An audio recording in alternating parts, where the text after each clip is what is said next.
Praise the Lord, హల్లెలూయా. దేవుని నామాన్ని అందరికీ వందనాలండి. ఈరోజు మన దేవుని వాక్యాన్ని వివరించుకుందాం. కీర్తనల గ్రంథము 41వ కీర్తన మొదటి నుంచి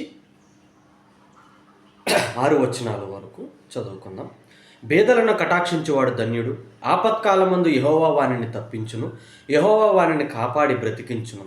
భూమి మీద వాడు ధన్యుడగును. వాని శత్రువుల ఇచ్చకు నీవు వానిని అప్పగింపవు. రోగశయ్య మీద యెహోవా వానిని ఆదరించును. రోగము కలుగుగా నీవే వానిని స్వస్థపరచుదువు.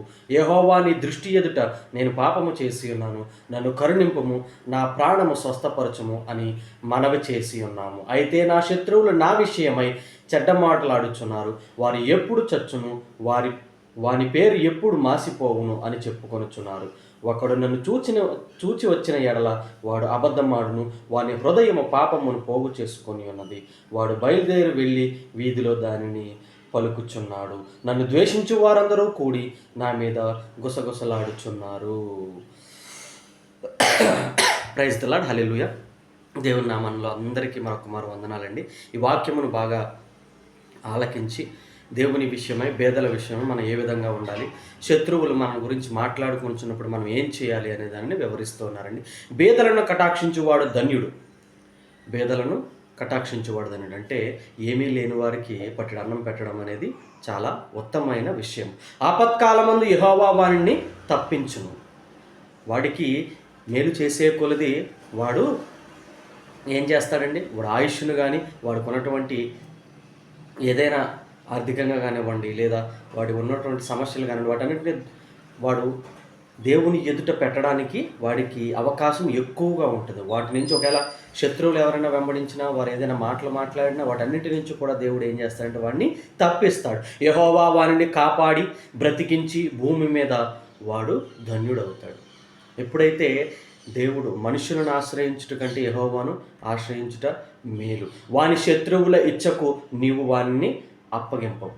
ఎవడైతే బేదలకు సహాయం చేస్తాడో, వారికి తోడుగా ఉంటాడో, వాడు ఆపత్కాల సమయం ముందు వారిని ఆదుకుంటాడో, వారిని దేవుడు ఏం చేస్తాడటండి, వారి శత్రువులు ఇష్టం వచ్చినట్లు వాళ్ళని ఆడుకుంటూ ఉంటారు. చాలామందికి తెలియదండి, వీళ్ళు ఎదుటి వ్యక్తులతో పడే మాటలే ఎక్కువగా వారిని బాధిస్తూ ఉంటాయి. ప్రియ సహోదరి ఇక్కడ ఇంకా ఏమంటున్నాడంటే, రోగశయ్య మీద యెహోవా వానిని ఆదరించును. వాడికి ఏ రోగమైనా రానివ్వండి, వాడు మంచాన పడనివ్వండి, లేదా దేవుని విషయంలో వాడు ఆ మంచం మీద ఉండి ప్రార్థన చేసిన ఎడల దేవుడు వారిని క్షమించి ఆ రోగశయ్య మీద కలుగు నీవు వాడినే స్వస్థపరుస్తావు. రోగమును నువ్వు స్వస్థపరిచే దేవుడు.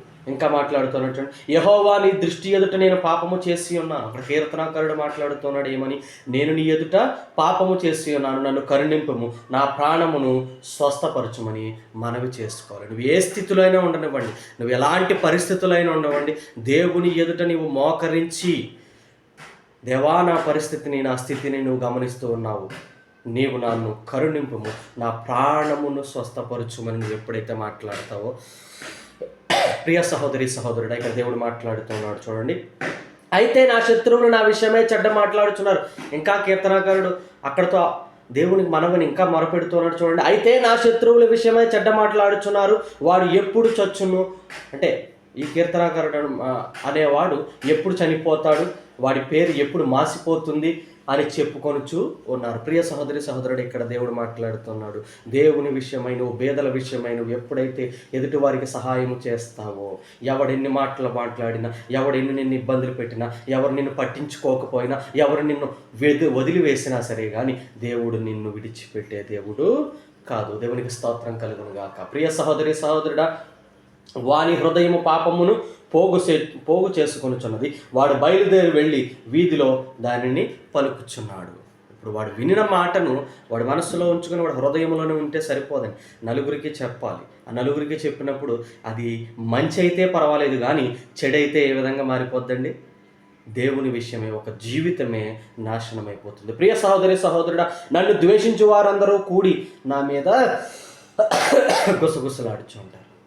ఇక్కడ దేవునికి ఆయన మొరపెట్టుకుంటున్నాడు ఏంటంటే, శత్రువులు నన్ను ఇబ్బంది పెట్టినను నేను దేవునికి మొర్రపెట్టగా దేవుడు నాకు సహాయము చేస్తాడని వాక్యము ద్వారా దేవుడు మనకు తెలియజేస్తూ ఉన్నాడు. ప్రియ సహోదరి సహోదరుడా, ఇంకా నువ్వు ఎదుటి వ్యక్తి మాటల్లో లేదా ఎదుటి వ్యక్తి ఈర్ష్యతో నిన్ను ఏమైనా ఇబ్బంది పెడుతున్నా, ఇబ్బందులు పాలు పడుతున్నా సరే, కానీ నువ్వు చేయవలసిన మొట్టమొదటి పని ఏంటండి? దేవునికి మొర్ర పెట్టడం.